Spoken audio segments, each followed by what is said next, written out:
ఏ పార్టీలో ఉన్నా తన ఆధిపత్యం కొనసాగాలని రాయలసీమ నేత మాజీ మంత్రి పెద్దిరెడ్డి రామచంద్రారెడ్డి పావులు కదిపేవారన్న విమర్శలున్నాయి. చంద్రబాబు వైఎస్ల సమకాలికుడుగా పొలిటికల్ ఎంట్రీ ఇచ్చిన పెద్దిరెడ్డి ముగ్గురు కలిసి రాజకీయ జీవితం ప్రారంభించినప్పటికీ పెద్దిరెడ్డి మాత్రం డామినేషన్ కొనసాగించాలని చూశారంటారు. అందుకే ఆయన ఆ ఇద్దరికి రాజకీయంగా బద్ద శత్రువులుగా మారారు. వయసుతో అంత గ్యాప్ పెట్టుకున్న పెద్దిరెడ్డి తర్వాత జగన్ను మచ్చిక చేసుకుని కాంగ్రెస్ ప్రభుత్వంలో లైమ్ లైట్ లోకి వచ్చారట. ప్రస్తుత రాజకీయాల్లో పెద్దిరెడ్డి ఎన్ని ఆరోపణలు ఎదుర్కొంటున్నారో జగన్ కు ఆయన అంత సన్నిహితుడో ప్రత్యేకంగా చెప్పనవసరం లేదు. అసలు పెద్దిరెడ్డికి జగన్ కి లింకు ఎలా కుదిరింది? రాజకీయాల్లో ఎప్పుడేం జరుగుతుందో ఎవరూ ఊహించలేరు. కింద పడ్డా మాదే పై చెయ్యి అన్నట్లు వ్యవహరించే పొలిటీషియన్లు తమ మనుగడ కోసం ఎంత దూరమైనా వెళతారన్న దానికి రాయలసీమలోని చిత్తూరు జిల్లా వైసీపీ మాజీ మంత్రి, ప్రస్తుత పుంగనూరు ఎమ్మెల్యే పెద్దిరెడ్డి రామచంద్రారెడ్డి ప్రత్యక్ష ఉదాహరణ అని రాజకీయ విశ్లేషకులు అంటున్నారు. రాజకీయాల్లో కురువృద్ధుడైన పెద్దిరెడ్డి 1974లో శ్రీ వెంకటేశ్వర విశ్వవిద్యాలయంలో చదువుతున్నప్పుడే విద్యార్థి సంఘం అధ్యక్షుడిగా ఎన్నికయ్యాడు. 1978లో జనతా పార్టీ అభ్యర్థిగా, 1985లో కాంగ్రెస్ అభ్యర్థిగా పేలేరు శాసనసభ నియోజకవర్గం నుంచి పోటీ చేసి ఓటమి పాలయ్యాడు.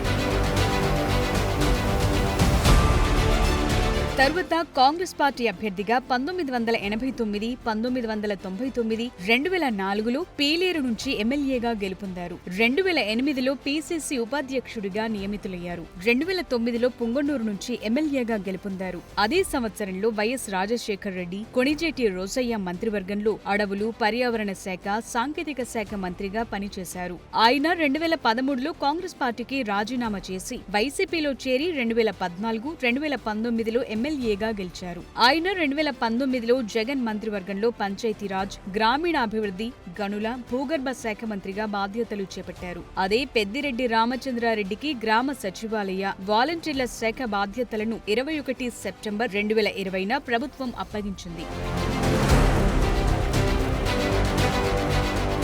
అసలు పెద్దిరెడ్డి రామచంద్రారెడ్డి రాజకీయ ప్రస్థానమే విభిన్నంగా సాగుతూ వచ్చింది. దానికి ఉదాహరణే వైఎస్ రాజశేఖర్ రెడ్డి, పెద్దిరెడ్డి రామచంద్రారెడ్డి, వైఎస్ జగన్ల రాజకీయ బంధం. దివంగత నేత వైఎస్ రాజశేఖర్ రెడ్డి ఉన్నంత కాలం పెద్దిరెడ్డి రామచంద్రారెడ్డితో ఉప్పు నిప్పులాగా ఉండేవారు. రాష్ట్ర రాజకీయాల్లో రామచంద్రారెడ్డి ఆయనకు తొలి నుండి వ్యతిరేకంగా ఉన్నారు. చిత్తూరు జిల్లాలో భూమన కరుణాకర్ రెడ్డి, చిత్తూరు మాజీ ఎమ్మెల్యే సీకే బాబులు వైఎస్ వర్గానికి మద్దతుగా నిలిచారు. మాజీ ముఖ్యమంత్రి కిరణ్ కుమార్ రెడ్డి వర్గం కూడా తొలుత వైఎస్కు వ్యతిరేకంగానే పనిచేశారు.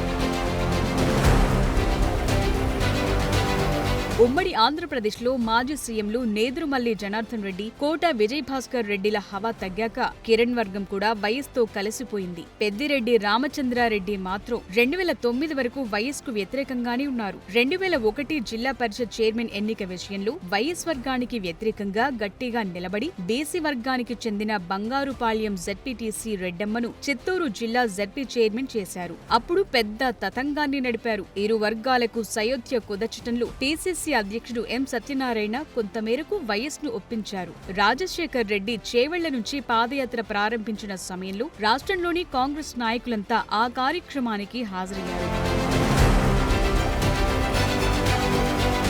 కానీ పెద్దిరెడ్డి రామచంద్రారెడ్డి మాత్రం ఆ కార్యక్రమానికి హాజరు కాకపోగా కుప్పం నుంచి సత్యవేడు వరకు పోటీగా పాదయాత్రను ప్రారంభించారు. ఈ కార్యక్రమానికి మాజీ మంత్రులు ఎంవి మైసూరారెడ్డి, జేసీ దివాకర్ రెడ్డి హాజరై ప్రారంభించారు. అటువంటిది ఆ తర్వాత ఏం జరిగిందో కానీ వైఎస్ తనయుడు జగన్ కు పెద్దిరెడ్డి ఆప్తుడిగా మారారు. 2004లో జరిగిన అసెంబ్లీ ఎన్నికల్లో కాంగ్రెస్ పార్టీ అధికారంలోకి వచ్చింది. వైఎస్ ముఖ్యమంత్రిగా బాధ్యతలు స్వీకరించారు. కానీ జిల్లా నుంచి పెద్దిరెడ్డికి మాత్రం మంత్రివర్గం స్థానం కల్పించలేదు. అధిష్టానం పెద్దలు జోక్యం చేసుకున్న వైఎస్ అంగీకరించలేదు. తిరిగి 2009 నాటికి పెద్దిరెడ్డి రామచంద్రారెడ్డి వ్యూహాత్మకంగా బెంగుళూరులో ఉంటున్న జగన్ కి తన కుమారుడు మిథున్ రెడ్డిని దగ్గర చేశారు.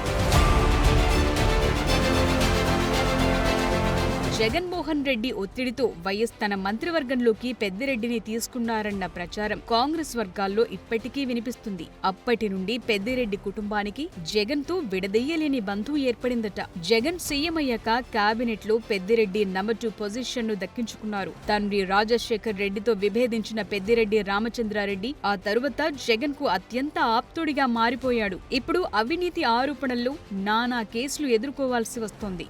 మొత్తానికి పాలిటిక్స్ లో దరిద్రం, అదృష్టాలకు ప్రతీక పెద్దిరెడ్డి అని చెప్పుకోవచ్చేమో.